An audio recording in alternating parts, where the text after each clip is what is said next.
Sometimes I feel like a broken record because CNN has been collapsing for a long, long time. Their ratings have, well, taken a major dive.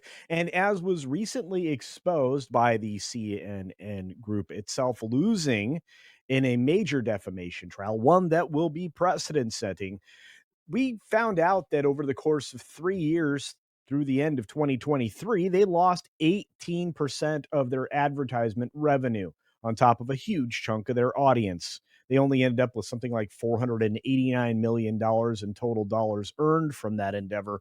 And that's not quite enough money. The valuation for CNN has plummeted, especially over the last few years. And they're not going to be able to live on the negative orange man situation that kind of led them to be towards the top from the, well, 9 years ago, let's say.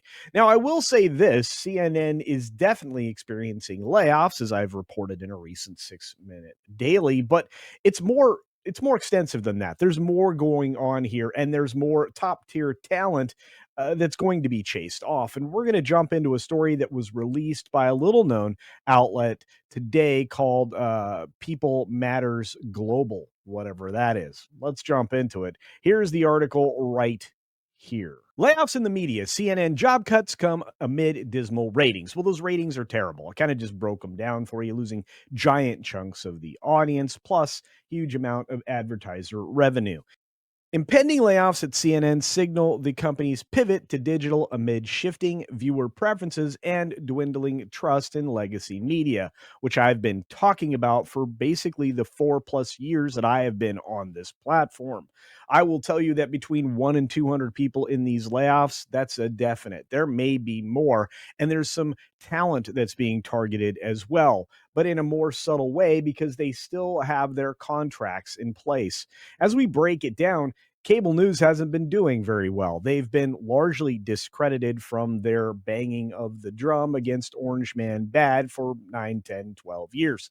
At least we know for a fact that they've misrepresented the truth almost at every turn and oftentimes seem so partisan that their stories border on fantasy, which of course means CNN has to change. And that's why they're pivoting from cable to digital. They're trying to move over into this space to maybe have some direct support from people. Now, this may mean a streaming platform or channel that they tried to do when David Zaslav was about to take charge. Now, that wasted a couple $100 million that I bet you Warner Brothers sorely needed during that transition period. But again, canceled that. Now, I think the understanding by Zaslav was probably the right path. He saw that it took a lot to operate in the same sphere that I do, or somebody else like me does, any of the creators on YouTube, Rumble, Odyssey, Mindscatter, et cetera, et cetera. And it does especially take some kind of an engagement, which again, if you're pumping out a false narrative, you don't want to face any questions about, which is why you never come off as authentic. And in this space, you have to be able to interact with your audience like I interact with you. In fact, if you're not a subscriber to this channel, double check right now. Make sure that that little subscribe button is turned from red to gray and says subscribed. Turn on the notification so you don't miss anything, because I do at least one to many more videos every day, plus one live stream each and every day. So there's tons of content out there. Plus, I'll give you ideas of where to go to get other information. It's just what I do. Now, if you take a look at what they do at CNN, they're losing 6% of their company at minimum. Right now, they employ some 3,500 staff members worldwide. That number is going to go down by at least 200. They might be looking to hire 100 more people. At least that's what's alluded to in all of the stories that have been out there today. But I don't believe them, and neither should you. And of course, CNN wants to bolster its digital operations. By the way, my operation is me. One, I'm trying to add another person back into the mix, but for the most part, I'm a low cost operation. If you want to invest in me, CNN, we can probably talk. And of course, this isn't the first time that they've had layoffs. Earlier in July of 2024, and a few times before that, they cut about 100 of their employees, or about 3% at that time. And all of this comes as part of a restructuring, which is a fancy word for layoff and try again. Our business model isn't working, so we're going to have to change things up. According to the big guy over at CNN, they were handed about $70 million to move forward on this. Well, of course, that was from Warner Brothers Discovery, and that seems cheaper than $200 million for a streaming platform that never quite got off the ground.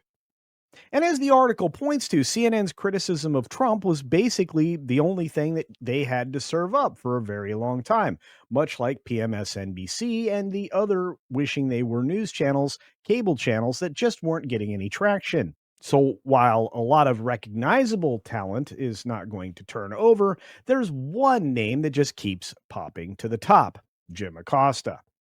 He's been dubbed as Donald Trump's most hated CNN anchor. Well, I wouldn't know because I don't think Trump would know either, because I don't think he watches CNN, much like most of the rest of America and the entire world. How do we know he's targeted? Well, they're moving his show to the least desirable spot, at least in a daily calendar when you're trying to appeal to the broadest possible audience. That's right, he's being moved to midnight. And you know what? I don't blame them for doing that. Of course, the political reactionaries are going to say that CNN and Warner Brothers really don't want to irritate Trump anymore. They see that as a bad plan since the rest of America has walked away from that kind of partisan rhetoric. And after the overwhelming election of President Trump, with not only an electoral college victory, but also one of popularity, it might be time to pivot towards something new, like actual, truthful, factual news. And in fact, this week, Thompson, the big boss over there at CNN now, warned the company's top talent to refrain from prejudging or commenting on Trump's presidency prematurely. After all, I think we're only in day 3. Is that right? Day 4? Somewhere along there. And there really hasn't been very much. There's been much done. And of course, promises made, promises kept. But when you're telling your top talent like Anderson Cooper and Jake Tapper to shush it, something's going on. Since the November 2024 election, CNN's ratings have plummeted about 45%.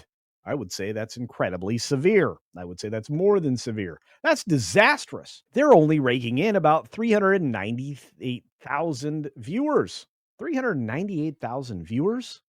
My goodness. And that's the lowest in 3 decades. And why? Well, more people are turning to streaming news or outlets or channels like myself. Why? Because they feel like A, they're getting something authentic, and B, we actually provide the actual information.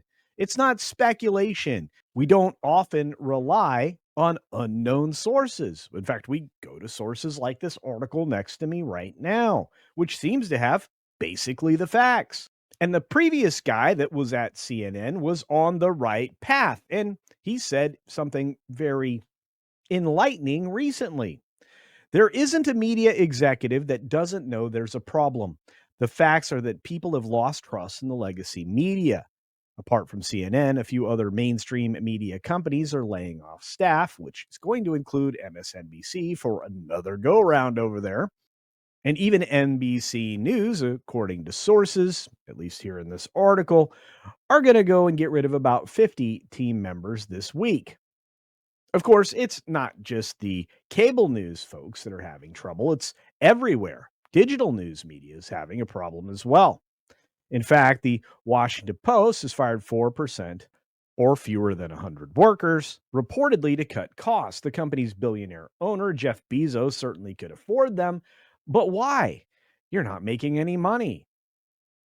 And you're certainly not making any friends. And guess what? Nobody trusts you. And one last reminder, even the completely captured news organizations, like reputable ones, according to some platforms such as the Associated Press, are having to lay off staff as well. In fact, just back in November, the AP had to release 8% of its workforce to enhance operations. Losing people enhances operations. Whew, you guys got to work on your spin. But suffice it to say that the end isn't near entirely for news organizations. They just need to clean up their act, or perhaps go out there and find some YouTube personalities that are engaging and authentic and might just be able to get the point across and generate some interest. I can tell you what, with a $8 million budget a year for me, you'd get more than your money's worth. But this is where I leave you, which means it's now your turn. Go down into the comments section below and let me know what you think about CNN going under. Let me know if you think that these layoffs will actually help CNN down the road or even in the near future. And let me know, once again, if you're one of the 398,000 people that seem to be watching CNN. I'd be interested to know.